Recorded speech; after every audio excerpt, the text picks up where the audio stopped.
ஒரு நிமிஷம் கல்பனை பண்ணி பாருங்க. நீங்க ஒரு அதிநவீன ஸ்மார்ட் சிட்டிய உருவாக்க போறீங்க. ம். சும்மா ரோட மட்டும் போட்டுட்டு வண்டிகள் தானா வரும்னு வெயிட் பண்ண மாட்டீங்க, கரெக்ட்டா? கண்டிப்பா இல்ல. கரண்ட், தண்ணி, இன்டர்நெட் எல்லாமே ஒரே நேரத்துல ரெடி ஆகணும். அதுவும் ஒன்னோட ஒன்னு தடையின்றி தானாவே பேசிக்கணும். எக்ஸாக்ட்லி. இன்னைக்கு நம்மளோட இந்த ஆழமான அலசல்ல அனுபிஸ் செயினோட குளோபல் எக்கோசிஸ்டம் பார்ட்னர் மேட்ரிக்ஸ பத்தி பார்க்க போறோம். வெப்3 ஸ்பேஸ்ல இப்படிப்பட்ட ஒரு டிஜிட்டல் ஸ்மார்ட் சிட்டி அவங்க எப்படி உருவாக்குறாங்கன்றத நீங்க தெரிஞ்சுக்க போறீங்க. ஆமா, ஏன்னா இதுல ஏதாவது ஒரு சிஸ்டம் தனிச்சு நின்னா கூட அந்த ஸ்மார்ட் அப்படிங்கிற கான்செப்ட் வீணாயிடும். கரெக்ட். அனுபிஸ் செயினை பொறுத்த வரைக்கும் அவங்க வெறும் ஒரு பிளாக் செயின் மட்டும் பில்ட் பண்ணல. வெப்3, ஏஐ, அப்புறம் டிஃபை, இது மூணையும் சேர்த்து ஒரு ஆன் செயின் அறிவார்ந்த பொருளாதாரம், அதாவது இன்டெலிஜென்ட் எக்கானமியை உருவாக்குறது தான் அவங்களோட மெயின் டார்கெட். இதுல எனக்கு ரொம்ப சுவாரஸ்யமா பட்ட விஷயம் என்னன்னா, அந்த பேரு தான். ஓ, அனுபிஸ் அப்படிங்கிற பேரா? ஆமா, அனுபிஸ் அப்படிங்கிறது ஒரு பழங்கால எஜிப்திய பேரு. ஆனா அவங்க பண்றத பார்த்தா டோட்டலி ஃபியூச்சரிஸ்டிக்கான ஒரு விஷயம். ஆமா, ஒரு பெரிய கான்ட்ராஸ்ட் இருக்கு. பழங்காலத்துக்கும் எதிர்காலத்துக்கும் நடுவுல ஒரு பாலம் மாதிரி. சரி, இந்த அறிவார்ந்த பொருளாதாரம் அப்படிங்கறத கொஞ்சம் பிராக்டிக்கலா எக்ஸ்பிளைன் பண்ண முடியுமா? ஏன்னா இது கேக்குறதுக்கு நல்லா இருக்கு, ஆனா நிஜத்துல இது எப்படி ஒர்க் ஆகும்? சிம்பிளா சொல்லணும்னா, சிஸ்டம் தானா யோசிச்சு செயல்படுறது தான் இந்த இன்டெலிஜென்ட் எக்கானமி.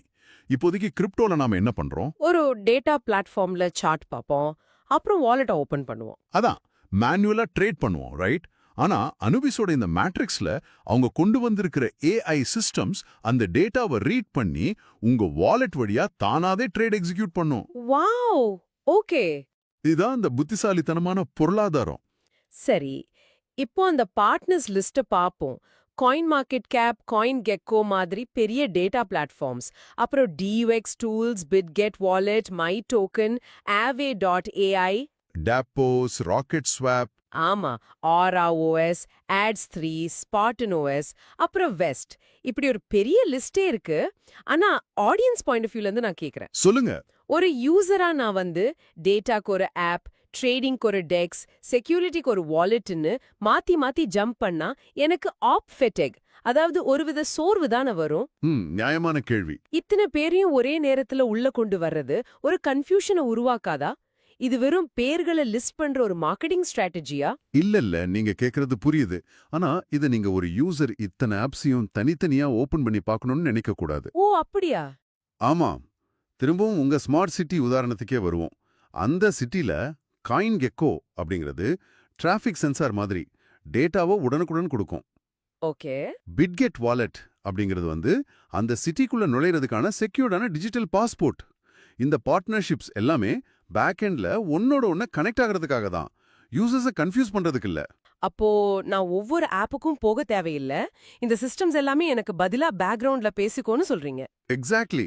இதை இன்னும் கொஞ்சம் டெக்னிக்கலா பார்க்கணும்னா, காயின் கெக்கோல இருந்து வர்ற ரியல் டைம் டேட்டாவை டாப்போஸ் அல்லது Aave.ai மாதிரி ஏஐ பார்ட்னர்ஸ் அனலைஸ் பண்ணும். ரைட்.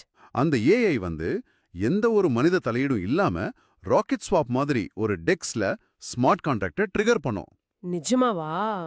அவ்ளோ ஃபாஸ்டா நடக்குமா? ஆமா, இதுக்கெல்லாம் தேவையான செக்யூரிட்டி அப்ரூவலை பிட்கெட் வாலெட் பார்த்துக்கும். அதாவது இந்த மொத்த ப்ராசஸும் ஒரு செகண்டுக்குள்ள நீங்க எதுவுமே பண்ணாம தானாவே நடக்கும். வாவ், இப்ப புரியுது.